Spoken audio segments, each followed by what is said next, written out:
Y debajo de esto, ¿hay otras cosas también escondidas y enterradas? Por supuesto que sí. Por supuesto que hay todo enterrado. ¿Por qué?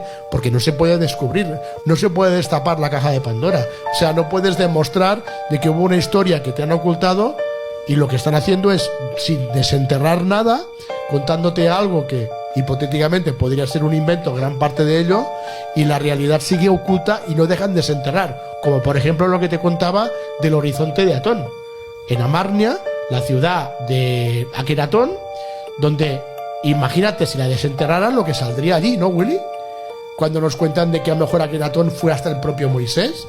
¿Por qué no dejan desenterrar el horizonte de Atón? Imagínate la información que saldría. Bueno, pues no se puede.